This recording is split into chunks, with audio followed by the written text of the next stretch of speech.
पखाल सांग को दही माछ मसला फ्राए बनैले टिके हुअंतानी चलंतु बनैबा।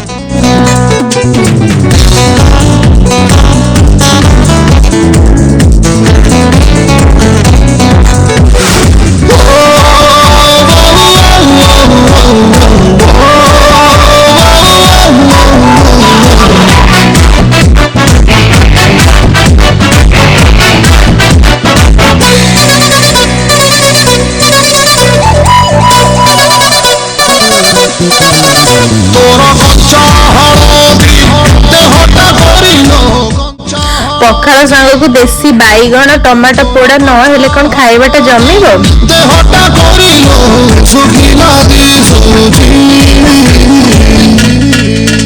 बोधे राती सारा कहा साथ मोबाइल रे